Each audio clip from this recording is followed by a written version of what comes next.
an intergenerational safe space for Black women to exchange tools for mental health and well-being. I'm Rayasha, and welcome to May We Talk series, episode 16. How you doing, sis? How you doing? Welcome. I can see you joining us in the chat. Welcome. I am not gonna lie, I've got hot ginger, apple cider vinegar, and agave syrup on the go. I've got my water and supplements over there. We are looking better than we feel, trust and believe. And the irony is today we're going to be talking about burnout. Now, thankfully, I am not experiencing that. However, I am having my own health journey, as a lot of you know from our last episode where we shared our healing journeys when I was talking with Zara Bartels. But today is about burnout, and it's a more general phenomena that you will probably have heard of. A little bit of housekeeping before we get into it and before we invite Crystal on. Thank you all of you that are joining. I can see you in the chat. A little bit of housekeeping. Any information shared is for entertainment and educational purposes only and does not replace the advice of your GP or medical practitioner. Okay, sistrin. Okay.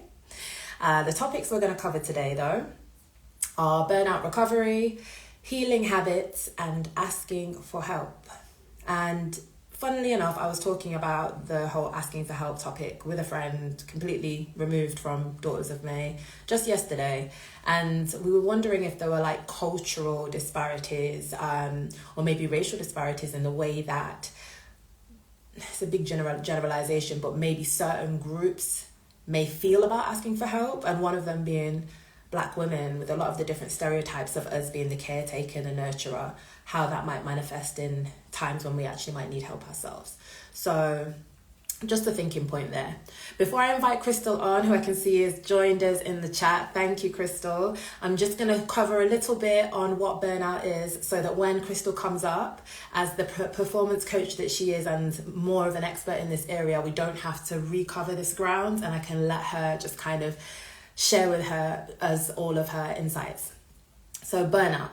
Burnout is included in the International Classification of Diseases as an occupational phenomenon, and it is not classified as a medical condition, which was interesting for me to find out. It is defined as resulting from chronic workplace stress that has not been successfully managed. So the onus, it seems, is being put on us. It is characterized by three factors: feelings of energy depletion or exhaustion, increased mental distance from one's job, so feeling negative or cynical about your job, and reduced professional efficacy, so productivity levels. In my opinion, this is slightly debatable, but who am I? Only because how we value different types of work activity is often gendered. And, you know, sometimes there's less value placed on the work that a lot of people that tends to be women in our society, when they're doing domestic work or household work, and how that's valued because it's unpaid. And there's a lot of emotional labor as well as physical labor and cognitive labor that goes into that. And they still may experience something similar to burnout, in my opinion. Nonetheless, things like that parenthood, volunteer work, domestic work are not considered occupational in this particular definition. But as we are Daughters of May and we are inclusive, we want to kind of flex with that definition a little bit and make sure that everyone understands that there is room beyond the definition, and they may be able to hopefully get some knowledge and value out of what Crystal will bring to the conversation around burnout so that we can all learn something. Without further ado, to introduce the guest who's going to tell us more, I will just give a brief overview of who she is. Crystal Nichols is a certified health and performance coach who specializes in helping performers build healthy and sustainable careers, and has a background herself in stage and screen performance, which has gone on for over a decade. And she will be joining us with her performance coach hat on, not as a performer, in this instance to discuss all things burnout recovery, healing habits, and asking for help. So without further ado, let me see if I even remember how to invite people up here. And thank you for all of you who have joined us today. Let's see. Here she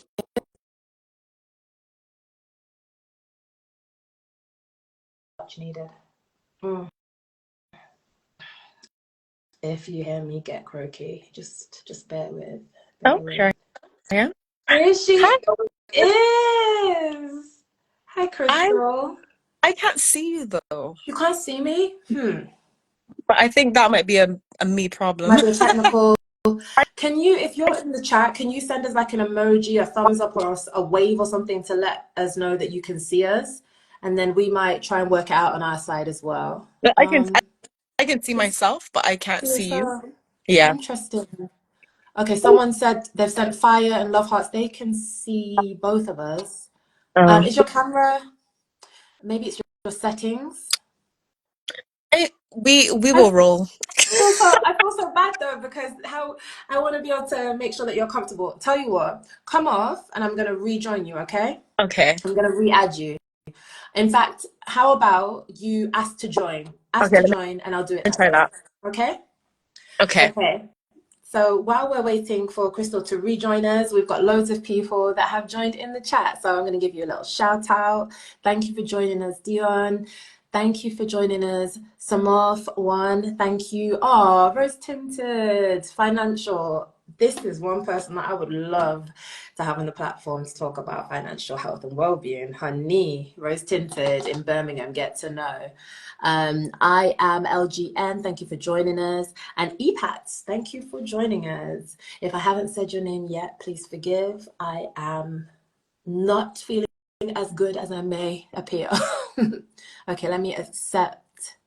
This is the thing when we go live, we always have to just make space for any technical things that may crop up. So give us a wave in the chat if you can see both of us again, and if you can hear us clearly, that would be really helpful. Thank you. Hey, Crystal, how's it going? Hello. Good. I can still only see myself, but I'm Oh, it's okay. I don't know why that's happened, but it's okay. let me see.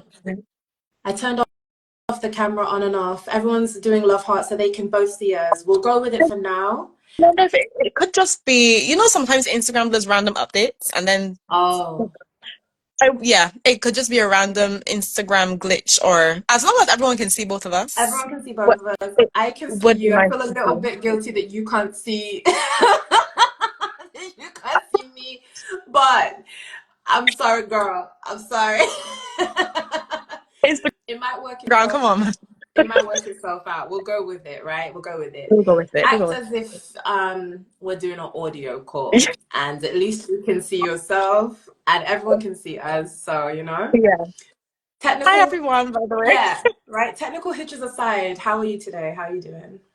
I'm really good today, thank you. How are you? I was saying to everyone, I'm dosing myself up. Like I'm good. I'm good. I'm happy to be here and be speaking with you. I'm glad it wasn't raining today because Mm. I don't know. I'm really not into this autumn thing. But for me, health wise, it's quite wild right now. It's quite wild. And I visited London for work purposes, Mm. and you all gave me germs. So I have a cold. Oh, Lord. We're coming to cold and flu season anyway, Oh, so that's what it is, huh? Okay. I'm blaming the capital city. I'm blaming the capital. But okay, yeah, but I'm good. I've got ginger on the go, so I will be sipping away and I've got my drink. So, all there we right. go. Yes. And aside from the introduction that I gave you, what can you tell us about yourself and the work you do, just kind of briefly as a performance coach? So yes, I work with I always say performers, but I also work with professionals across the performing arts industry. So not just performers, I work with people backstage as well. But I think because I was a performer, I can relate more to that aspect of the industry. So really what I'm doing when I work with performers and professionals is that I I'm just trying to help people build healthy habits because what happens a lot in this industry is that we are so focused on the results, on getting the job done, Mm-hmm. that everything else tends to fall by the wayside. So like any kind of healthy habits or any kind of self-care tends to get put on the back burner. And really, what I'm trying to do is to help professionals in this industry to see that by prioritizing your health and by making sure that you have these habits in place, that it will actually make your performance better. Like it's Yes. not the other way around. So it's a lot of my work is just trying to get people to see because people already know the information for the most part. People know what they should be doing, right? We're They know what. oversaturated, in fact. Yes, yes, exactly. So much information, too much information, Yeah. when it's actually very simple. When you think Yeah. about it, Mm-hmm. it's simple, but it's not easy. Yes. So Yes. it's just about the implementation of lifestyle, healthy habits, so that you are prioritizing your well-being, and then you can actually do the job that you want to do. So that's kind of it in a nutshell. It's really interesting. Thank you. It's really interesting that you touch on it being innate Yeah. because I read something yesterday that was about a lady of, I believe, Sikh background, Indian background, and she was talking about her nanny ji, her grandma, and how her mum also would do these practices which would now be deemed self-care, but actually they were just part of her cultural fabric of sustaining herself. Things like, the making of certain foods, the commune with her other, sisters and sisterin within their racial and ethnic group, and just different things within the house that they took as her routine, but also could be seen now as self-care. And they weren't on a course. They weren't following any, resources on social media. They had this sense of what to do to keep themselves. And so it's really Yeah. interesting that you say that we have that anyway. Yeah, and we have lost it. Yeah. So it's now seen as this separate thing that we have to do. So now we have a whole name for it, like it's Yeah. self-care, where as before it was just part of Yeah. life. So taking care of yourself was just a given. Like you Yeah. didn't have to have this whole different aspect of like, no, let me do self-care. It was just kind of woven into the fabric of society.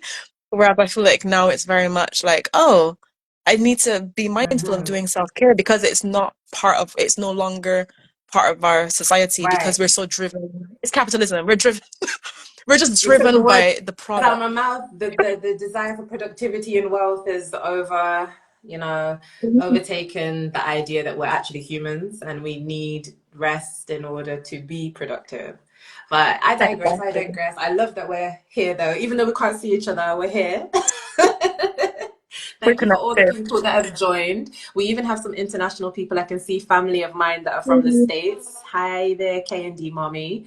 And where yourself? Where are you from? Where's the accent from?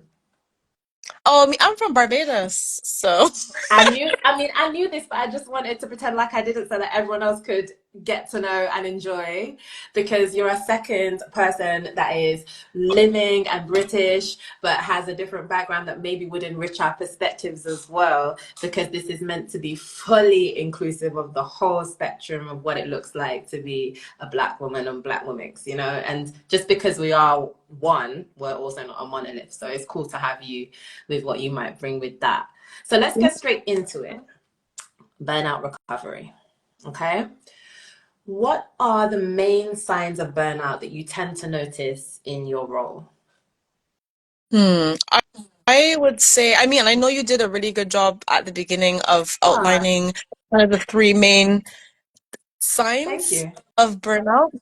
But I think probably the biggest thing is that lack of motivation to Mm, do anything. Like it's kind of that to differentiate between regular stress yeah. and then to differentiate between stress and burnout. I would say that you know how stress is, you have too many demands and then you feel like you don't have enough resources, like whether that's time, energy, or money to meet those demands. Right. So it just feels like you have a lot going on, and it's not necessarily that you're burdened by it, Hmm. you're aware that you have a lot going on and you don't feel like you have the resources. Whereas I feel like burnout tends to get to that point where nothing ever feels like enough. So Right. no matter how much I sleep, it's not enough. I Hmm. still feel tired. No matter how hard I try at my job, it feels like I just can't get a hold of it. Hmm. My performance is slipping. It's just not enough. I just Hmm. don't have enough motivation to even do the things that I know I should be doing. So it's just this overwhelming feeling of nothing is enough. It's just nothing is enough. I don't have enough time. Yeah. It's not enough sleep. No, not enough energy. And it just feels like a very pervasive feeling of not enoughness And in general. that's a really great way of putting it because it's felt very visual as well. So it's Yeah. something we can latch on to. Would you say that I don't want to, I hate the doctrine that says that things are, just thoughts, just based on our thoughts, because I'm not totally into that. But I do know that there is a lot of thought power behind how we perceive the world and our interaction with it. Would you say, because I did read that you did a bit of positive psychology. Would you say that it's mostly down to perception that we feel like we're over in this overwhelmed state, or do you think it's a little bit of both? That it's a system that we're working within, or a bit of both? I would say it's mostly the system. Because Hmm. I always want to be clear when it comes to burnout, I feel like, or when it comes to any issue, I feel like the onus always gets put on the individual Hmm. when really we actually are living in a system that creates the perfect conditions for burnout. Yes, I So agree. I just wanted to you know. know, yeah, Yeah. Yeah. Because when I saw positive yeah, psychology, when I read that, because I did do a little bit on positive psychology in my modules when I was studying, I was like, this puts a lot of focus on the individual. And I get that we're in an individualistic kind of society, but blaming the person for the just showing up and trying to fulfill the responsibilities and obligations of a system that's set up against them is like really not helpful and really not going to get the listen, best out of them in the long run, I don't think.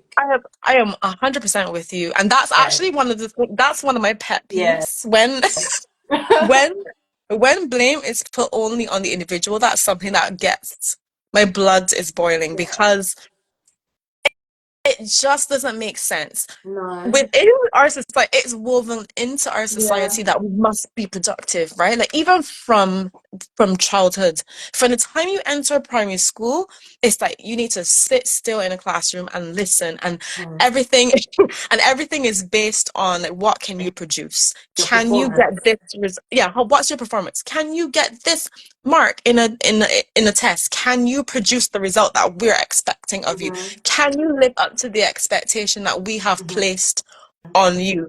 And that starts from primary school. And Hmm. then from the time you enter school right into the workplace, it's the same thing. It's always Hmm. the pressure is put on you that you have to live up to this result. Your performance makes you worthy, is Right. the And message that that's we're the told. problem, I think. You hit the nail on the head there, Crystal. Because I'm coming off like track with my questions, but you're so interesting and you're so knowledgeable. Um, the point is that it's not a negative thing to be driven, Mhm. to achieve and to want to be productive and to want to reach your potential. The issue I'm hearing from you is that too much value is placed on that in comparison to the strength and the value that is gained from also pouring into ourselves just as being human, and also too much weight is put on our performance and Yeah, therefore takes away from different parts of who we are and means that our sense of self is only fulfilled or only appreciated when it's doing something yeah, and 100%. It's just, meeting us. Yeah.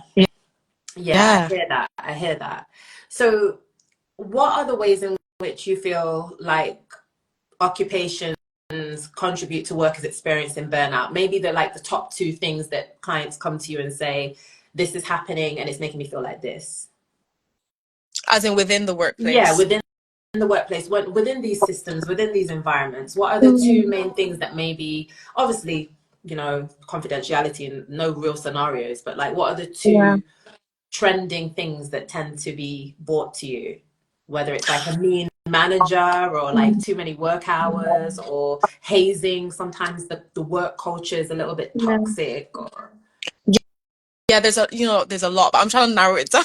I'm trying to narrow it down. Let's see. Like, I'm trying to like go through and see what the most common thing is. I think it's a combination of, so I would say the work hours definitely have a lot to do with it, Yeah. because I think it feeds. I think if you're in an environment where you are expected to work long hours or unsociable hours, then it's that expectation, or not expectation, but I think you're naturally in an environment where you are inundated by your Yes. job. It's So all there's, consuming. yeah, it's all consuming. There's no real Yeah. balance Yeah. just because you're either working unsociable hours. So even when you're not working, you're not necessarily getting to see your loved ones. Right. Um, so it feels like you don't have a lot of balance. So Mm-hmm. I think maybe that's number Mm-hmm. one, because I think it's like it's hard to switch off then, to really switch off. Yes. Um, and I think a lot of it is toxic. I think when the culture itself is not very supportive, let's say, like the culture of the workplace isn't a Yes. supportive place, and there's no kind of support in place, there's no measures in place.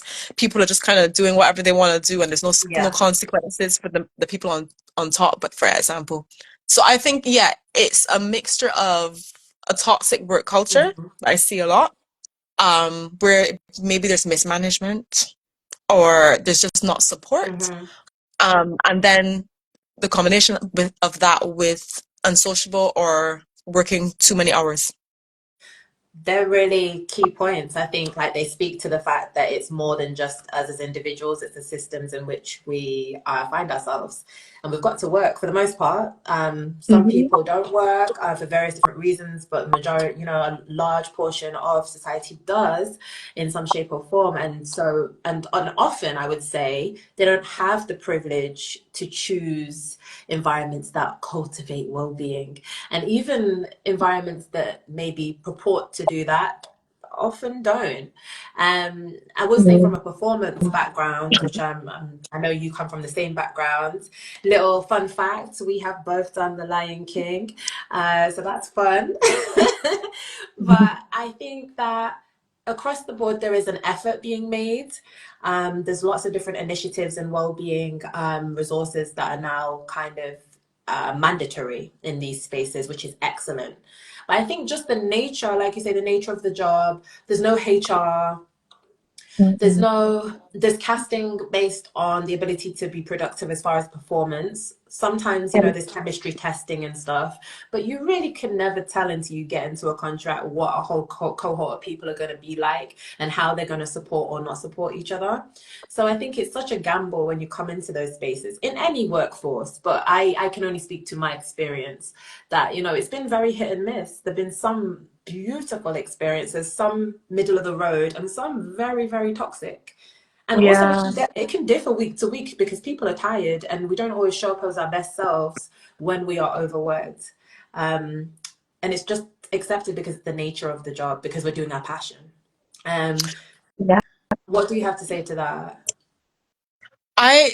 Something that you said when you were talking about the things that our industry in particular have started to put in place, Yeah, you reminded me of something where I feel like in some workplaces, people, like managers for instance, tend to view well-being as this kind of, oh well, if I put this thing in place, it's almost like a plaster. They're putting a plaster yeah, there, and they expect that it's going to, say, prevent employees from calling off sick, right. or it's going to fix all their productivity problems. So it sometimes it becomes a tool to make people more productive. How can we put measures in place? Yeah, You know what I mean? It's yeah. not like a So they're genuine. gonna add therapy and counseling onto their already very expensive list. And obviously these things are great, great resources. Yeah. Therapy is great. We endorse that for those that want and need it. But if you're already burnt out, it can seem like another task, like you say. Yeah. Um, I would like to move us on. If you're comfortable to share, and obviously this is a safe space, but at the same time, it's Beyonce's internet, so be aware of that. Have you ever experienced burnout, and if so, what was that like? And then the second fold of that is what helped you move through it, and you can speak to as much or little of that as you feel comfortable. I would say that I don't know if you could relate to this, when I was in the Lion King, I got to I got to my fourth year and I definitely was burnt out. I didn't know it at the time. You probably could, you probably could I relate wish to you this. could see my face. I'm like, not Crystal spilling tea. I'm not saying that it was their fault. I know. I don't know exactly who you're looking at too. Just for everyone that's I'm just gonna go through the chat while we compose ourselves. Oh my gosh. So just for anyone that's just joined us, Kristen is a performance coach. She has a background as a trained dancer, a performer on screen and stage. We haven't performed together, but it feels like I know her already. She was also part of the Lion King, but at a different time to myself. So we have some common, I guess, things that we can relate to as performers.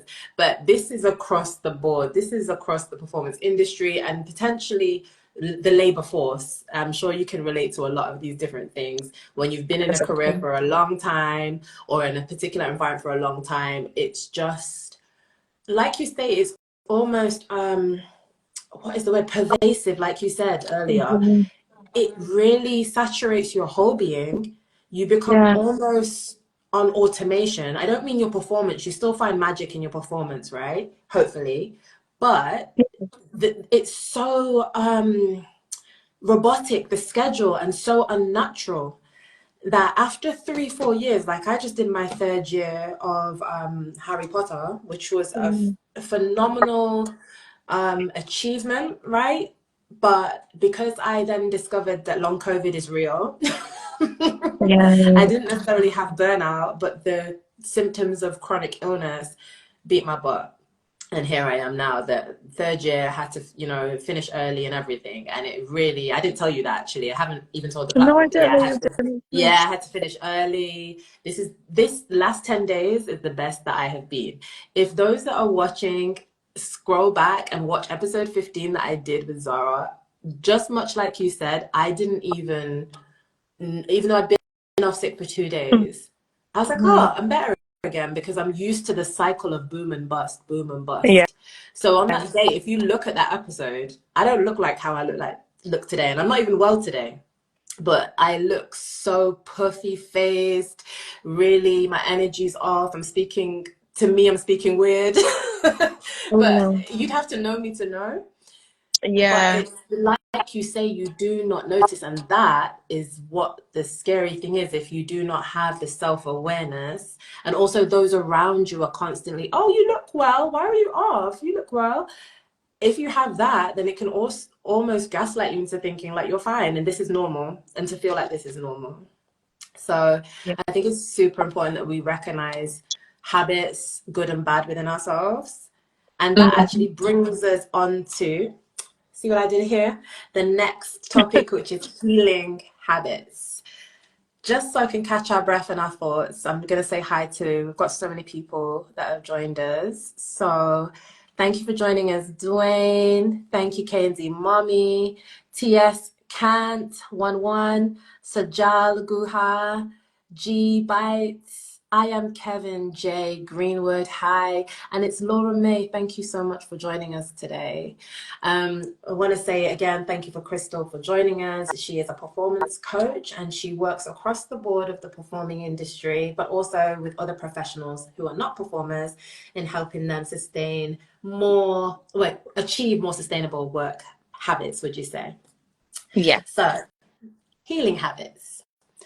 What are the healing habits that you think most contribute to creating, I don't know if this actually exists, but an equilibrium in our work and home life balance? What are the healing habits that you think most contribute to creating Mm. equilibrium in our home and work life balance? So, a lot of this it's going to seem really simple because the things that seem the most simple are always they're simple for a reason. They're Yeah. there because they work. Mm-hmm. So, just, especially as we enter the autumn and winter months, Mm-hmm. something that's very simple, but it's actually hard to do, and most people don't do it, is to get outside. Right. And when I say get outside, even when it's raining, Mm-hmm. even when it's dark and cloudy and you don't feel like going outside. The worst thing you can do in these winter months is to just stay inside all day. Mm-hmm. So that's something that I used to do because I used to be like, oh, it's so cold. I just want to. Oh. Yeah. No. One of the easiest, simplest things that you can do is to make sure that, especially within daylight hours, well, I say daylight, but you know, the UK, Yeah. try to get the sun. Even when it looks cloudy, Yeah. that's something that you can do. Get outside, get fresh air in the Mhm. daylight hours at some point. Try to get at least half an hour. And why Like, try to at least. Mhm. why is that? Why is that? I think I know why, but why is that? I mean, number one, it's important for your circadian rhythm. Mm-hmm. So if you don't actually expose yourself to the daylight and you don't expose yourself to sun, then your body doesn't really know that it's Mm-hmm. daylight. So you could end up in a cycle where you're constantly feeling tired Right. because your body has not realized that it's actually daytime and it's time to actually wake up and start your Okay. day. So that's Okay. actually one, just a practical physiological reason. It's for Mm-hmm. your circadian rhythm. It's Okay. important for that cycle. So it kind of gives Um, the signal to the system that we're up, we're okay, we have energy. yeah. If for some reason somebody is unable to, maybe childcare issues, I mean, you can take Mm. potentially your dependents out, but say whatever obligations, they're unable to come out before work, and or they're working from home, and their break or their work pattern doesn't allow them to do that. Are there things they can do within the house? Like I'm imagining maybe opening the blinds, days when I've been like really Yeah. unwell, for instance, just making sure there's lots of light streaming in, or Yep. does it have the same Open the effect? blind. Yes, 100%. Making sure that, or even if as simple as going to the window and Right. just I to haven't learned to do funny. this. But you know what I mean? I do that sometimes. I just go, I'm just like basking like I'm a cat, like purr. yes. Yeah, even that, even opening the blinds, making sure that you're actually opening the windows as well sometimes, Yes, the just fresh letting air the air, fresh circulating. air. So that's yeah, circadian rhythm is important, but also it's also important to make sure that you are exposing yourself to nature in some way. Yes. So And if you maybe socially can, as well, even if so it's just a good morning, true. or if your neighbors don't say good morning, sorry about it, sorry. But like Yeah. even just acknowledging eye contact. Engaging with life. Yes, that And is. you want to be engaging with life and finding moments where you're not just doing, you're also being. Because I think Yes. what contributes to burnout is that you are doing, and you're not spending enough time being. So things where you can engage with life, whether that's going outside during daylight hours, having a walk where you're surrounded by nature, or making eye contact with people, Yes. just little things where you're allowing yourself to be. And I know it sounds really like, oh my God. No, it actually sounds, you know what? It sounds profound because I think we're looking for all these answers just to circle back to what you said at the beginning, and they're literally within Yeah. us. It's just Yeah. It's very what you simple. said, being and not doing. Yeah. Yeah. That is the key to, I think, to this whole conversation. Finding moments when you can just be. It doesn't mean being still. We don't always have the luxury of that, you know, but Mm. being and being present. I think Yeah. that's not driving ourselves to achieve something. I say that as a person that loves achieving things. So, Yes. but right. But I've also found different resources, especially since having different health needs, where I can just concentrate on being and even if I am doing something, it's not for the desire to achieve anything. It's Yes. literally That's just for the important. sake. Yeah, right. Do you still dance? In my, you know what? I dance in my living room for fun. Yes, so do I, and I'm not a dancer. Zara will tell you I'm not a dancer, and so will Darcel, who was gonna be on here, but obviously she had her beautiful little one, so we rescheduled. But yeah, she will tell you I am not a dancer, but I'll be dancing in that living room. I I'll dance be in my dancing. living room. I haven't actually performed since 2021, I think. That's not Yeah, that I long haven't actually. ago. It's not that long ago. But It's yeah, I really think it was not. 2021. Yes, I So, think doing it, just reminding ourselves, because people always ask me, why don't you sing? Why don't you sing? And I'm like, I don't know. It doesn't feel it doesn't feel the same when you have to do it for work or when you're doing it to like drive to get to something. But then I found myself very recently like singing around the house, and I'm like, oh, that's nice. I don't want to do it. Like, I don't want to be a singer anymore, really. If something comes up and I sing in it, fine. But it's just nice to find the joy in being, like you say again. Yeah, I So just doing it yeah, for the sake of doing it. I hear that. You touched on kind of the doing part, right? And I have this bit of information that I want to share. Because I do have a health condition, I'm finding out lots of different things, not from Dr. Google, but from my actual practitioners. They Mm-hmm. encourage us to have lots of self-knowledge on it. And one thing that's relevant to burnout is something called the emotional regulation model, right? I'm sure you already know about, when I explain it, I'm sure you already know about it. The three areas to how we experience emotions. So there's drive. I love this Yeah, it's model, ringing by a the way. bell, right? It's Yeah, I knew you would. I knew such you a would good, know. I knew yeah. you would know. So for So, those that are with us, there's this emotional regulation model. It's not the be all and end all. It's just one model, right? One mhm. framework that might be helpful in this conversation. And the three prongs are drive, threat, and the soothing system. And I guess I would just like you to speak on what are the healthier ways to approach drive, so the striving part Mm, of that model, do you think? And we'll go through all of them if you don't mind. yeah. So yeah, so the drive system is like that what we talk about, like that feeling of achievement or Yeah, motivation, like all those types of emotions where we're focusing on the results and we're working towards it. That's when we're productive, right? So right.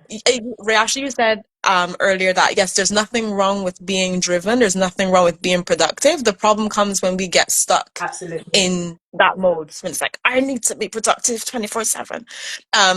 And I think what ends up happening is that if you think of productivity or the need to be productive as an in the same light as an addiction, for instance, Mm-hmm. where it takes more and more of that thing for you to feel satisfied. So if Yeah, you are addicted to being productive, then you therefore need to be more and more and more productive in order to feel like I'm accomplished, I'm yes, satisfied, because it's for which is your value, your sense of self.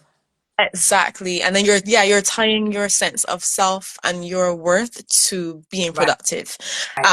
So there's nothing wrong with being in drive, but the problem comes when you get stuck in the drive system and the feeling of having to be productive. So I would say that the best way to approach the drive system and being driven and being productive is just to simply have what we talked about before, where you have moments where you're consciously Yes. not productive. And you have You to know what I mean? So you're build consciously, those in. I feel like you yeah, have to build those in. You can't rely on that just happening. Otherwise, I feel like, and I say this from experience, I feel like you'll get swept away with life because yeah, so many things require us to show up and be productive. Whether that be family yeah, responsibilities, caregiving, our jobs, and society that we live in, like we said earlier, is based on capitalism and productivity, at least where yeah. we live. So we have to be proactive about not being productive and not being And, proactive. and also, I want to speak to the perfectionists that are on this call. I want to speak to you Recovering. I'm a because recovering perfectionist, just for the record. recovering, yeah. Recovering. One thing I'll say about, we talked about with, the healthy way to approach drive is to build in those moments where you are also being or doing things for the sake of doing them, the pleasure in them, whatever, right? But don't fall into the trap where, I know what like you're gonna me, say. Making that another job. And I am gonna do a yoga handstand, and it's gonna be the best yoga handstand in my the life. best. The best. Or, or I used to do this thing, or sometimes I would follow, like, if I found like a meditation that I liked, I'm gonna meditate so well. I'm gonna be the best. I'm gonna be the best meditator in the world. Or like Yes. journaling. I had this journaling app as well. I was like, I'm gonna do this so perfectly. This is my best handwriting, and I'm gonna journal every day. It's gonna be looked at in hundreds of years' time as the best journal. No. Yeah. But the thing is, it's So so indoctrinated, like it's built into us to strive to be the best at things to do. Like the saying that kind of drives me, even though I'm sure I've said it in my life, is like, be our best self, show up as our best self. And I'll probably say it Everywhere. later in the conversation, but like, why? Sometimes I don't want to. Sometimes I do. Like today, I think more because I feel so rough. I made sure like I Mm. showed up like a little bit kind of like, put a little bit baby oil on, did a little bit Yeah. concealer, whatever. But that is for me. That's for me to like not feel as rough as I feel. If you know what I mean, not in a Yeah. way. But I don't think there's a need for us to always be our best self. And I don't just mean aesthetically, I mean like productivity wise. And that's why actually on this platform that sometimes when I do my little reels, I show myself like going from 0 to 100. So like looking Mm. like not my best, just on a very surface material Yeah. level, so that it's not another page that is promoting perfectionism Yeah, I feel and that. and a warped reality of people always like looking a certain way, behaving a certain way.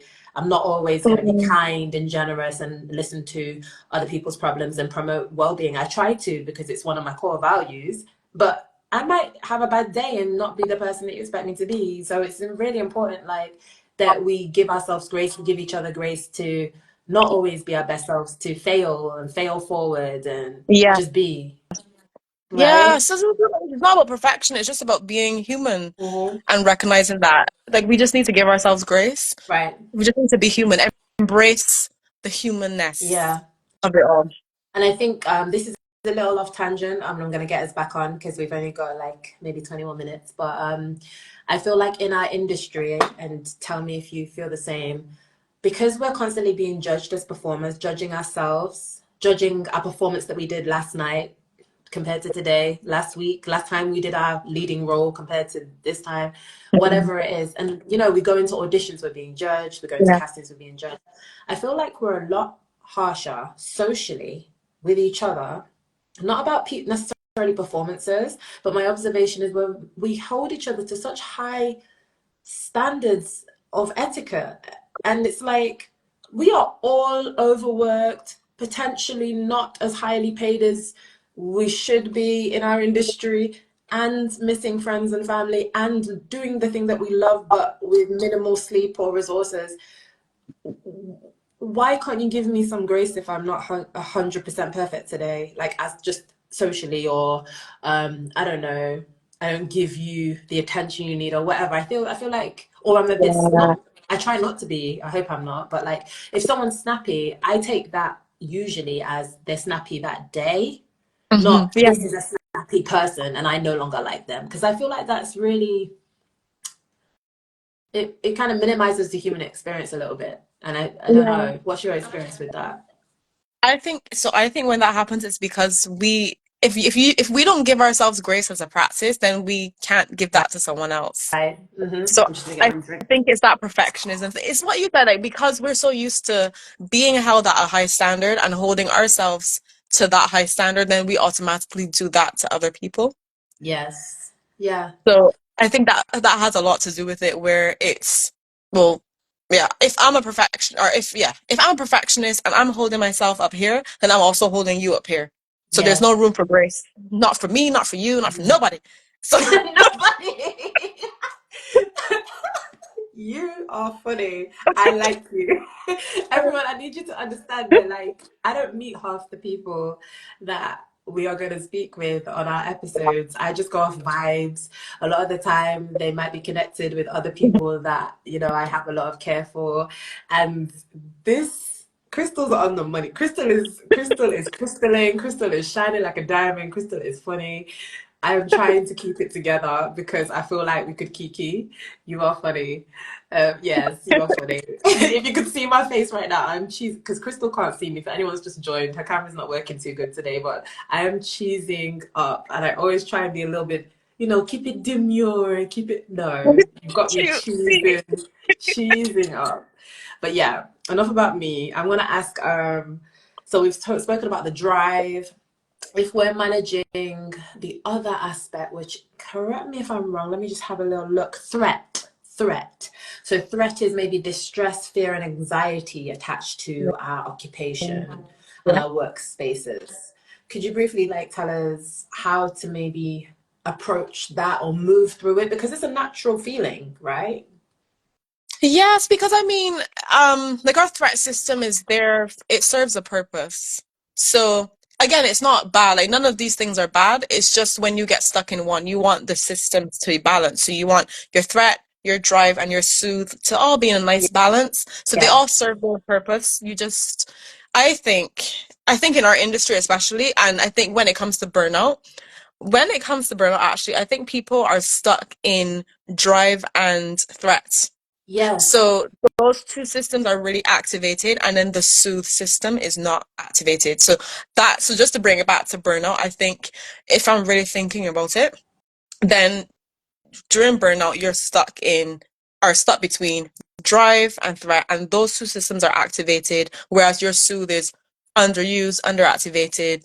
It's not maybe not even in your mind, Right. or you're not thinking about it. Because Um, but we I think established that you have to be potentially more proactive, not productive, but proactive about implementing yeah. soothing and In self this care. society. Right, Yeah, right. in this This current society. Yes, iteration. yes. Yeah, I That's love the important to know. example. Yeah, but I love what you said at the beginning when you were saying that like I guess maybe I don't know how many years ago, maybe a generation.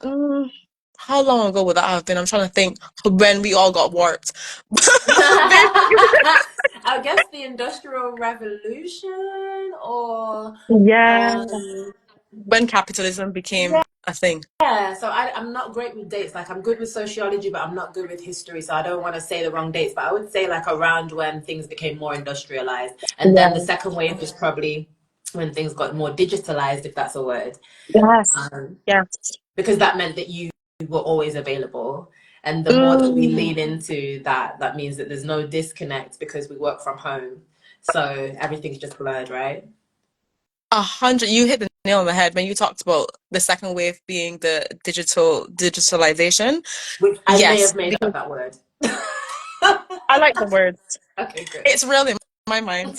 So I think you hit the nail on the head because that made everything. Basically, we have capitalism, and then now we're always available. So yay! Now everyone can contact us whenever they want. The lines are Mm-hmm. blurred. We're sending emails at all kinds of times, Mm-hmm. waking up at all kinds of times, and like immediately opening up our phones and being blasted by the news as soon as we wake up. Yes. So like even news is a good example. Before, like now you can just like you're bombarded with news from all over the world Yeah. constantly. Yes. Constantly.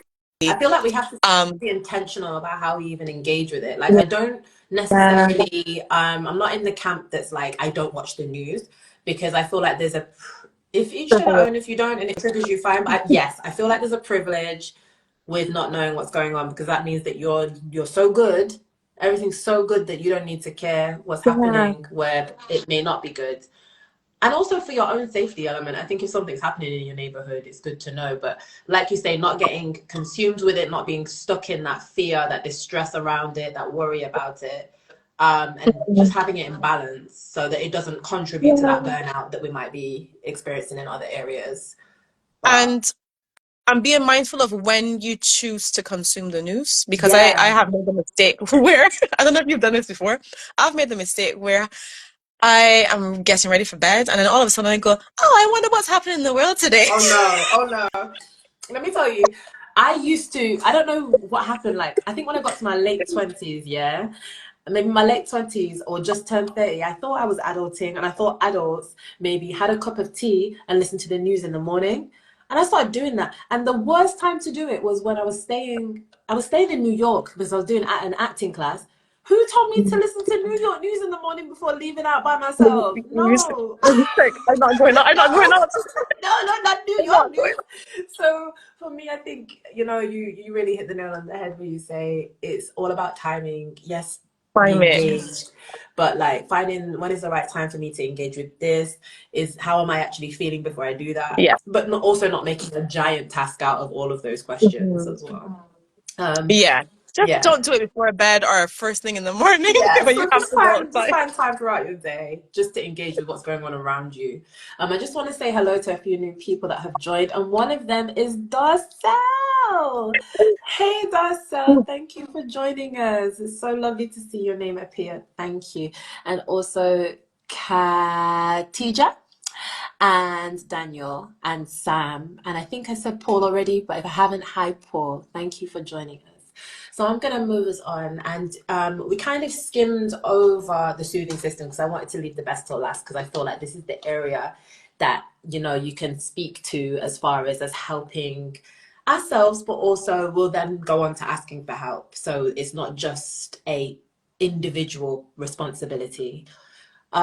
So when we talk about the soothing system, we have things like nutrition, we have sleep, we have exercise, or if that's not available to you, we have potentially movement, and that doesn't have to mean star jumps. That can mean like rotating, if you're able to, rotating your wrists, you know, moving your head from side to side, whatever is available to you. We recognize everyone's got different abilities. And then socially, bonding, community. So all of these things are part of the soothing system. There are many more. Just on a top level, Crystal, what do you tell your clients when it comes to pouring into one or all of the areas? You don't have to speak about all of them, but nutrition, sleep, movement, community, top level, what do you tell your clients when it comes to pouring into one or all of these? So again, I keep it simple. Mm-hmm. With nutrition, the biggest thing, the simplest thing that you can do is to stop skipping meals. Like, it's simple, right? But I think skipping meals has become such a thing where, and when I say skipping meals, I mean when it comes to the fact that I'm so productive that I'm forgetting to eat or Right. I'm choosing not to eat because I have too many things to do. That's There's what a I mean. I very don't mean big like, difference between like intermittent fasting and skipping meals. Like, right. and then I find a lot of people, and there's no shade to anyone that does it. I've done fasting before, but it's very different to intentionally be following some type of health plan, eating plan, or if your doctor's giving you a nutritional like window, if you're diabetic, for instance, then Yes. missing meals because you are so busy, which is Yeah. a real thing and it does happen. I've fallen victim to it, but since I've been in my kind of recovery era, it's non-negotiable. Like I have to eat, Mhm. and I have to eat right now. Like I've even said in a Yeah. new role that I'm going into, not an acting role, a regular role in well-being. Actually, I'll talk to you about that off camera. But I said I have to take regular breaks. Like I would never have said that. I was like, I can still be working at the same time, but if you see me eating or, you know, getting up to stretch my legs, fresh air, I have to do that. That has to be part I of do the my same. role and it has to be accepted and not questioned. Like, I was just like, Yeah. these are my terms. Yeah. Again, with the nutrition is a beautiful example. You know, when we talked about people overcomplicating things, nutrition is one of the biggest areas that people tend to overcomplicate. So when I talk about nutrition, I always try to simplify it as much as possible, Yeah, which is why it was like the biggest thing you can do is to actually stop skipping yeah. meals because you're too busy. So Mm-hmm. So Yeah. that's when it comes to that particular thing, because I think everything else, again, it's individual to you, it's individual to each person, what works for them and what doesn't. Yeah, because you may So, not need to snack little and often. You may need to eat one good yeah, meal. But it's about the nutritional density of that meal. It's about the timing. It's about how early before you go to bed. You know, like, or it doesn't even have to be complicated. It could just be when you're hungry, but just making sure that you don't exactly. skip on that. That's really Yeah. cool. And I'm going to move us on again because I would like to know when it comes to self-soothing and creating the habits, obviously there's many ways to do that. We've discussed a few of them and then we've zoned in on nutrition. Um, I personally would imagine it's quite a holistic and individual thing. Would you agree with that? And how do you try and make your plans, you know, suit each unique person that you work with? Oh, With when I'm working with your someone as a who, performance coach, I should say. Oh, so this is the beautiful thing about coaching is that it's just like with therapy, it is client led. Right, So a lot of the times I am trying to find out what is actually like, what have you tried in the past that has worked for you? right. Because a lot of times there will be some things that maybe they used to do when they were younger, something that used to work for them, but for some reason they got too busy and they stopped doing the thing. It Yeah, happens a lot. yeah, So so a lot of it is helping them to discover either something that they used to do that worked for them or something that they would like to try. So something I can give you information and I can say like these are some soothing practices, for instance. What's speaking out to you, what's resonating, and then let them decide what they're going to do and then just kind of gently holding them accountable. So a lot of times when you know what you should be doing, because we all know yeah, the information, yes, what actually stops us is that there's no one to hold us yeah. accountable. So it's like, oh, well, I'll get up and go for a walk. And then you wake up and then you just It's feel tired. So you go, I don't cold. know. Yeah, Yeah, I don't know. yeah, Whereas if yeah, one of my clients had said to me, so after every session we will talk about what are your action steps, so what are you going to commit to, and it's just like one or two action steps. So if they said to me, I'm gonna go for a walk, at least once this week, yeah, like a nice walk in nature, yeah. then they know that when I meet with them again, I'm going to ask about it. So how was that walk? Hmm. And because they know that I'm going to ask about Not you it, saying it like you're my auntie. How was that walk? how was that walk? Exactly. And because they know that I'm going to ask about it, then they like, oh, okay, well, I'm actually going to do it. You're more likely to follow through when you have Yeah, someone holding you accountable. So a lot of times I'm just giving them space to either think about things that they have done in the yeah, past they would like to try, and then having them say to me that, yes, I will commit to this thing, and then giving them the space and the time to do that, holding them accountable. But it's all individual. It's very individual because I'm always client led. yeah. Like I always let them lead. What is your what is your obstacle? What are your goals? And what are you going to try? What are you willing to try? And I will hold you accountable to Yeah. that. I'll reflect it back to you. But I would So it's just very imagine. much client led. Yeah, I love that. And because as a coach, obviously, you're following the lead of the person that comes to you and making sure that everything is like Yeah. holistic and to their it Mhm. speaks to their interests so that you can get the most motivation out of them. Because I guess Yeah, if they're already burnt out, if they're arriving burnt out, that motivation has depleted. So it's exactly. about reigniting it. But I do want to preface for anyone that wasn't here earlier, although we're talking about goals and being accountable, we have already touched on the fact that productivity is the thing that is driving, as well as systemic factors, that is driving burnout and Mhm. creating a phenomena of burnout in many people across many sectors in the labor market. So we don't want to just say you have to also be successful at these things to help you not be burnt out. Exactly. It's about having the right support in place, that yes, it holds us accountable, we have different goals to work towards, but also giving ourselves the ability to be, to maybe fail, for want of a better word, not fail, Yeah. but like not excel. Sometimes I have to be really, just to make it personal, I have to be really aware and listen to my body now because of the different health condition and needs that I have. So if I say I'm doing, I can't really do yoga right now, but maybe some stretches, and I want to do them 3 times a week. If I only do them twice, I'm not beating myself up. Whereas back in the Mhm. day when I was like training to get ready for a job, I'm like, I'm jogging every day, or I'm jogging 4 times Yeah. a week. Maybe not every day, but I'm jogging 4 times a week, and then I'm cycling twice, and then I'm doing yoga. And I followed that. Or I'm walking to work, and then I'm doing this and I'm doing that. And it doesn't have to be like that for you to be successful. Like if you miss a day, it's not that deep. If you miss 3 days, it's not that deep because there's a reason why you did potentially. And you have to give yourself that ability to be flexible, right? Otherwise, you're going to feel like you're Exactly. constantly under duress from work, from home, from maybe your caregiving responsibilities, and then to yourself. So you need areas where you can feel like you can just be, right? Like you were saying.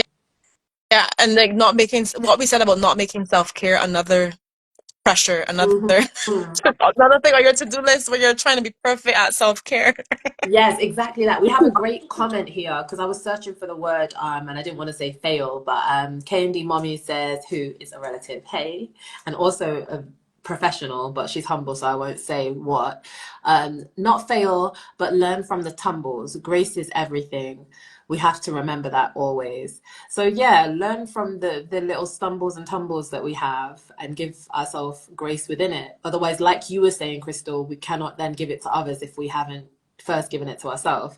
Mhm. And, you know, that even transfers over to a secular understanding. It doesn't have to be like this religious connotation of grace. Like it's literally the token or the flex space that we give ourselves to not be perfect, Uh-huh. to move outside of a mold, to move outside of a expectation and to just be, and then we can give it to others like you're saying.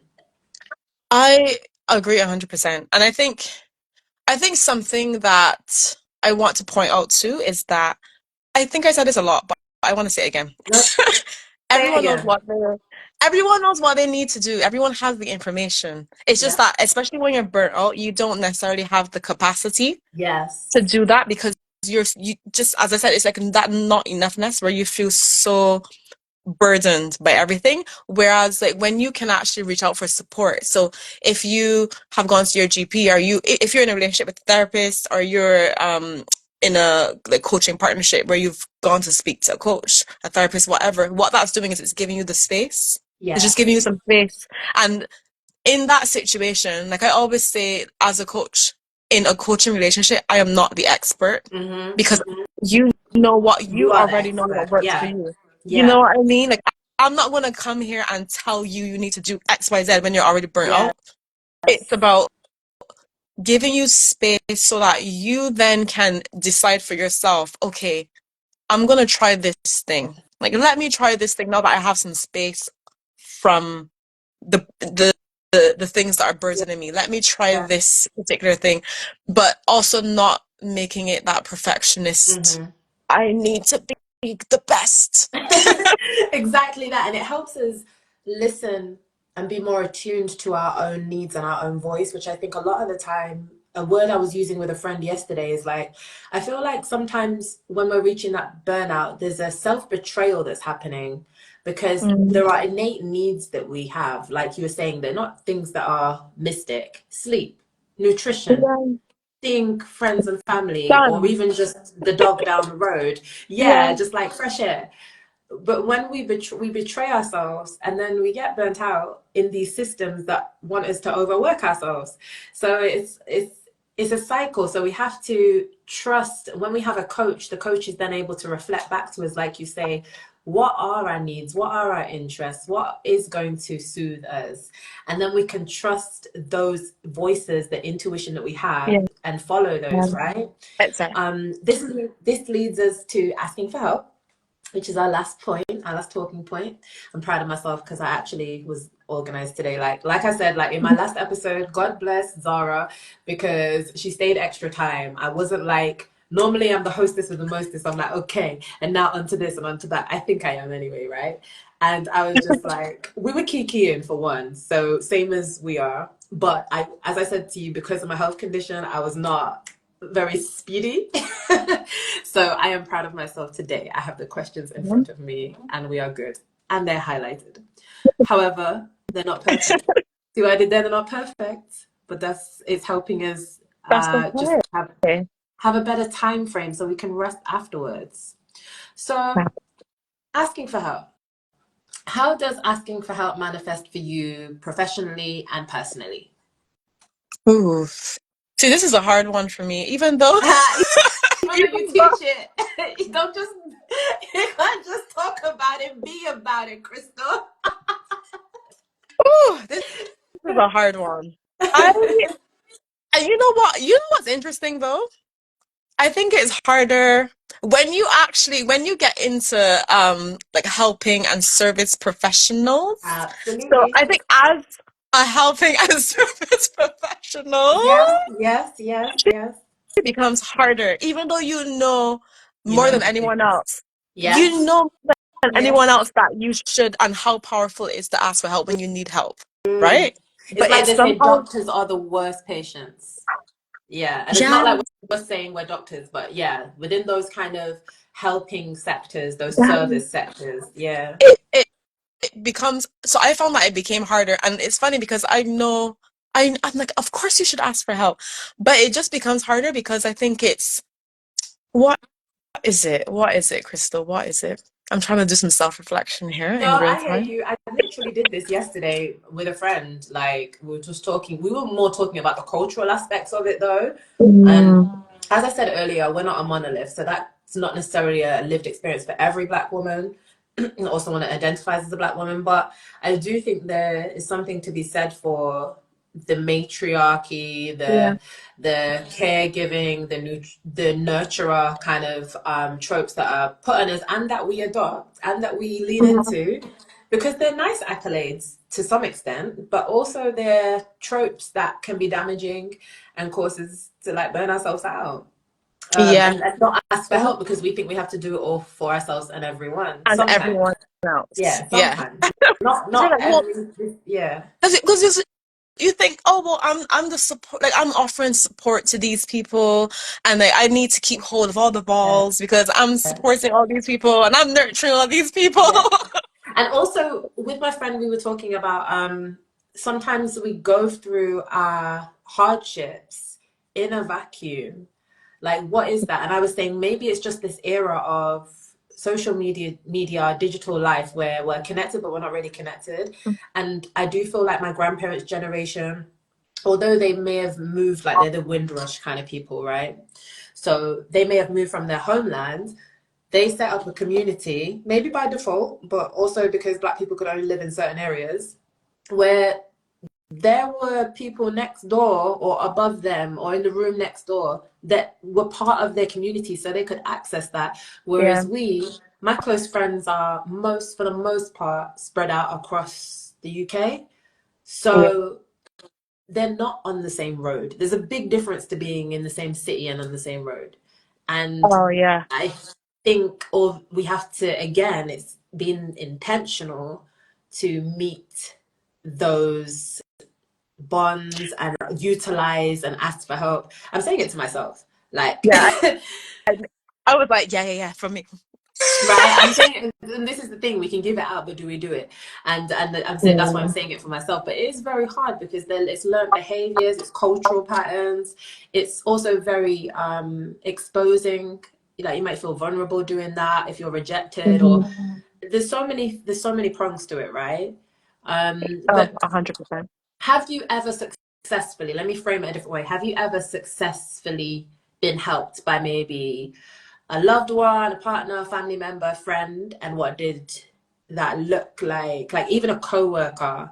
Like, I've had someone bring me a deliciously Ella uh, flapjack because they knew that I Mm, loved them, and we used to get them on at the work breakfast. Like, on a Sunday, they would like provide a little bit like of breakfast and snacks. And they picked one up for me and they brought it upstairs. And when I say I nearly cried, I was so tired and I hadn't fixed breakfast for myself. And I was like, thank you. Like, I didn't ask for that help, but I mean, like, the gesture really helped me. And I think, yeah, I wonder if there's anything like that that's been small but significant. I think, you know what, when I actually think back, when you gave that example, there are a lot of things that came to mind.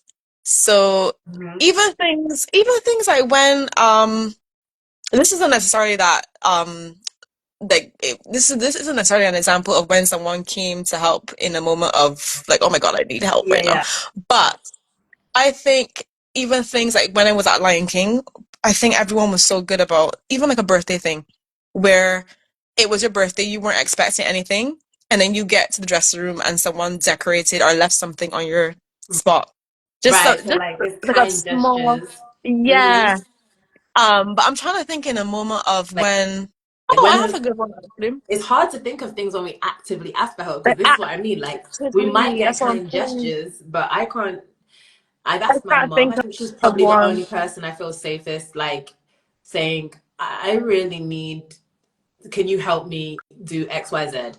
And even with her, I only ask her like when I'm really, really, really desperate, which is neither here nor there. Maybe that's That's something I something. need to visit therapy.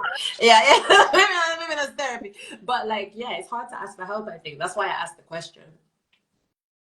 Ye- I feel so. I guess it depends. I think I'm thinking too big. So I think I'm thinking of like maybe big No, gestures. like, can But you, I have good. yeah. I mean, I have people that if ever I ask. So I have Darcel. Is Darcel still here? Let me see. Yeah, I think she is. Darcel. I think she is. Yeah, she said, Oh, hey. oh, hey. Darcel is one for me that if I ever need Darcel, then You can she's ask. there. Even Mhm. even if it's on the phone. Yeah. I actually know there was a time. Let me not to like not to put Darcel in the spotlight. Crystal with the T. I don't remember what the situation was, but there was definitely a time where there was a time where Darcel. I messaged Darcel. Mhm. Maybe in a time, I don't know if it was a time of crisis, but yes, Darcel just called me back straight away. Instead of Oh, messaging back, she called me back. I have Darcel, I have Mako. I don't know if Mako's on this call. Oh, hey, girl. I don't know if Mako yeah, is you here. I see, she have said Mako. hi. I have people that are generally, yes, Mako. Let me just show, I could show her Mako as well. Oh, If she's on this call, I don't know if she is. But there was a time when, because I have a toddler, yes. and there was a time that I had a last minute thing, if it was an audition or something, where I needed to be in London. Right. And I was basically just saying to Mac, like panicking, saying, "Oh my God, I have this thing. What am I gonna do?" And she was like, "I'll just come over." She lives 45 minutes away, and she also has a toddler. So she basically came over with her Oh, toddler, and she spent the whole day with my toddler, her toddler, and just her. And I went, and she was here for the whole day mm, in my house. So I do have people, to be fair. you do. When you think about it, it's like because it takes so much for us to ask for the help, it's almost like we can't find the examples of these times, but they do exist and they are Yeah, there. But yeah, I find it equally as hard, and I think that's a beautiful one, and it just speaks to the character of the type of people that I try and invite onto this platform. Because yeah, Darcel is, she's a real one. Darcel is a real one. I asked her for help. Now that you say her name, it was like the night before a show day, and I said I can't walk. I cannot walk. oh And anyone that is no. like on Darcel's page, she has a multi-pronged business, and part of her offerings is also I don't want to misquote it, but I want to say sports massage or something to that end. And she helped me regain function of my Mm. leg, of my right hip, to be able to walk. I'm not going to expose all her business, but she went above and beyond, and I was able to perform that day. She said, "You got people, girl." Yeah, so Yes, yeah, I it's asking for help is hard, but when we do and people show up for us, that should be a reminder as to why it's yeah. so important to do so. One quick, I just remembered another one. Another one. Yeah, go for it. Go for it. I went the night before my wedding day in I got married in Barbados. So my friend Oh, Nicole, if Nicole's watching, hi Nicole, if you're watching, I don't know if you are. But the night before my wedding day, um, basically we got to the venue and things were not right. I don't remember all the details, Mhm. but my friend Nicole came over to the venue and she was just like, Did what needed to be fix it. done. Yeah. Yes. I called her in that moment because I was panicking. It was me, my mom, my sisters, my aunties, but I Oh, told my friends and then she came over even though she did not have to because there were people there and she took it yeah, upon but she was herself your bestie, to and she's like, come. I know how Crystal wants it. Let Yes, me be a fixer. Let me be Olivia Pope in this thing and exactly. sort So out. shout out to Oh, Nicole. My people, right. all my people, all my people, I got shout outs. You know, like I don't want to get in Shout out to trouble. Nicole. Shout out to Darcel. We've And got Mako. Tamsin Cook, and Mako. Let's not forget you. And also we've got A to B therapy in the house as well. We're just wrapping up though, man. You're gonna have to watch it on the playback. But we just finished with our segment about asking for help, and I want to kind of close the section with two little points, which I'm kind of like about because I'm really enjoying speaking with you and speaking about this whole digital detachment. I have found a lot of soothing myself in having this platform. So it's served others, but it's also served me because my schedule meant that I was seeing a lot of people, I was in a work environment and it's very social, but I wasn't always engaging on topics that really motivated me and that's no disrespect to them. It's just like, everyone's got different interests. And also just like being around like-minded people, there's something to be said for energy drainers and energy boosters, and sometimes you need to like lean into your interests and things that boost you so that you can return to work and Yeah, have that same desire to be productive in that vicinity as well, right? yeah, So exactly. yeah, I really appreciate you being here, Crystal, is my point. And it's been a really, really nice chat. Someone's just said ATB therapy. Oh, just rub it in, why don't you? I'm in Miami at the airport. Okay, so someone's not burnt out. Someone's living their best life. And DCD dancers, thank you for joining us. So as we close, where can our community find you if they want to seek support and coaching to navigate burnout? If they want to ask you for help, how can they reach you? So, probably the easiest way to reach me is on Instagram. Just send me a DM because I'm on Instagram every day, to be honest. Not all day, not all day, not self-care, but every day I'm on Instagram. Crystal, So you can send me a DM. killing me today. Because I slide my DMs. I stay in the DMs. You are killing me today. To be clear, just so that I can redeem Crystal from herself. Crystal is a very responsible social media user. We have been corresponding and she gets in touch at timely, points in the day. And, it's not every minute that she's on there. Like I would probably post more than Crystal. Crystal's seems strategic and professional. So Yes. I post, this is my strategy. I post, I engage, and I get off. right, But see? I So why you do yourself like that, saying that you stay in your DMs? Because you don't. You post and you get off. I had to build you back up there, girl. Oh my gosh. How funny. it's So, the easiest. It's just the most.